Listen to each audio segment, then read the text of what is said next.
Hey guys, Chris here again, and today I don't have just only one knife to do, I have to do a lot of knives because I was just at the biggest hunting show in Europe, which is the Jagd&Hund in Dortmund, and I had to prepare a lot of knives.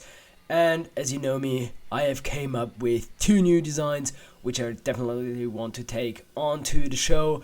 So here I'm just going to start grinding away on some really cool new designs. One is the tracker and one is the beaver. And as you can hear it from my voice, the hunting show was a success, but I've got the show flu now. I am super sick now after the show. I am laying in the bed and I'm trying to record this video now for you. So this video goes out on the Thursday as usually.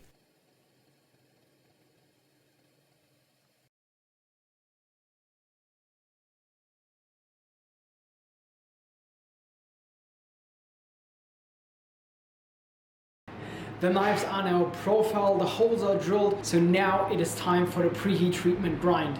So the preheat treatment grind is quite important, especially on carbon steel, because carbon steel likes to auto-hormone sometimes, so you're getting a hardening line, and therefore I want to have a really nice cleanly ground knife in the end that doesn't warp, that isn't too thick, isn't too thin, and I get a really nice hardness on the edge. And I always like to start with a really nice template instead of water jetting all the blanks out, so I get a really nice feeling. And if the model sells in the end really well, I then going to start with water jet cutting out all the blanks.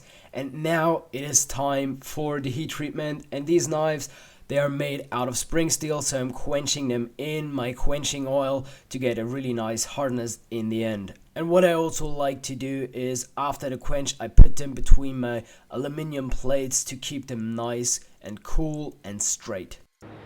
So the knives are now hardened, but they also need their time in the oven for the tempering, and I want to use that time now to sharpen up a lot of knives. So this week was super weird because I had to sharpen a lot of knives. I have to do later on in the video a lot of Kydex sheaths, so I had to work around my schedule, find time placements where I can do other steps like the sharpening now. So normally I do my grinding and heat treatment on a Monday, then I do the final grind on a Tuesday, but today I did everything on a Monday, and I used the tempering time to finish all the other knives with their edge. And now it is actually time to finish up the grinds on these knives, and carbon steel is actually quite easy to grind, especially when you're using fresh belts. It's super simple, especially if you compare it with a stainless steel like SB1. That steel just tears out your belt, or even crazier steels like K390 or so, it just destroys your belt. And carbon steel is actually kind of simple to grind. Just keep it cool and just don't run your belt grinder too fast. And I have to now decide which handle colors I want to put on my knives. And yes guys, I'm wearing gloves on a bandsaw, which you actually shouldn't do, but it is like 3 degrees in my workshop and I have to take the risk and I'm quite careful with that. And I want to have a lot of colors. I want to have some orange and black, but I also want to have some other cool color combinations like the camo G10, which is also super nice because I just want to show at the knife show or the hunting show which colors I can do, and therefore I try to make as many colors as possible, and also of course taking some hunting colors like orange and all that kind of stuff. And now I'm going to start with the rock pattern, and I'm not just only going to rock pattern these knives, I'm adding the new pattern which you also have seen on the coffin now. I'm calling it the stripe pattern. I think it's a really nice cool pattern, and it's a mixture from the roughness of like stippling and the rock pattern. The rock pattern is quite smooth compared to the stippling, and the stripe pattern is in between. It's super grippy but also not too rough.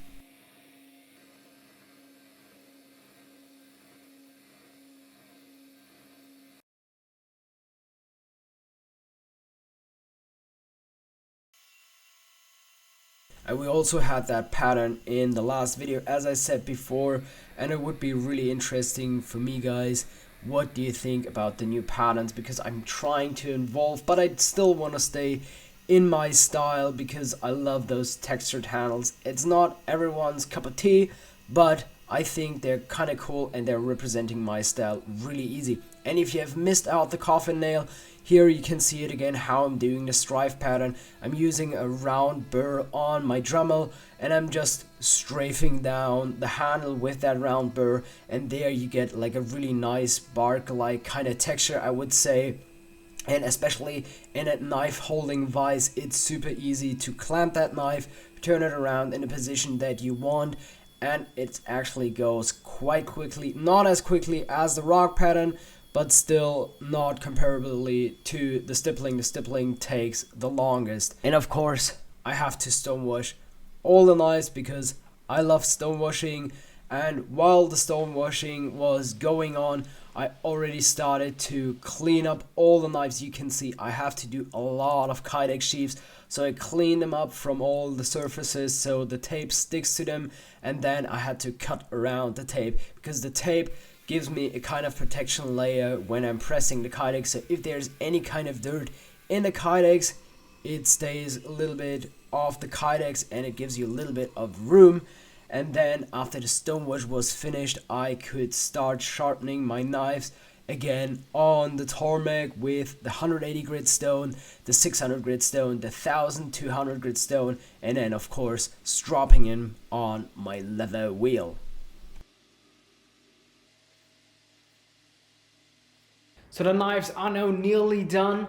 The only thing that is left are sheath making, Kydex sheath making. And I don't have to do just Kydex sheaths for them. As you have seen before, I have prepared all the other knives for the Kydex sheath, and now I have to make right around 35 Kydex sheaths. That will be grueling because Kydex sheath making is not the funniest task, I would say personally, but I have to get through it because I want to take all these knives to the big show. So I love knife making, but making Kydex sheaths, especially making 35 Kydex sheaths, wasn't the funniest thing to do. It is sometimes fun when I just have to do like 10 Kydex sheaths. I know my timeline, how long it takes me, but with these 35 sheaths, I overestimated my ability. I thought I can do it in one day. I could have if I drank like 5 monsters and had no sleep. But I wanted to give you guys a really nice Kydex sheath, so it took me 2 days in total, and then in the end I was super happy with the Kydex sheaths, but it was a lot of work and I'm not looking forward to do that many Kydex sheaths in 1 week again. So I'm planning around about 10 to 15 knives is my sweet spot of making knives in 1 week, but I just wanted to have everything done for the show. So I had to punch through it. I had to get all the Kydex sheaths done, and it was worth it in the end. The show was amazing. In the beginning it was quite slow, but then it picked up and I had so many amazing guys attending the show and so many nice networking talks. I had the perfect neighbors. I had UG Tools as my neighbor. I had Knife Lounge, and I also made new friends with tackle knives. And they also had a really nice tackle dog, Dexter, and I love this dog. It was just an amazing hunting dog, and it was super fun with these neighbors. And there you go, guys. All the knives are now done. You can see, you haven't seen me making them all in the one video, but you can see I have finished out a lot of knives, and I just needed their Kydex sheaths because I was out of material, so I had to make all the Kydex sheaths and finish all these knives in this week. And here you can also see the new 2 models. One is the Beaver and also the Tracker, which is a little bit bigger than the Beaver, but I think these knives are still compact knives in the end, and they're really versatile for hunting, outdoor activity, all that kind of stuff. And I'm really happy with all the outcome. And there you see the Indometer switch. And guys, I've won something. I have won the prize for the best hunting knife on this show with the Indometer switch, which made me super happy. It was just amazing. I didn't expect it, but I won a prize and I'm super happy and thankful, and it was just an amazing experience. And guys, if you want to see more content like that, hit that subscribe button, hit that like button, and we'll see us in the next one.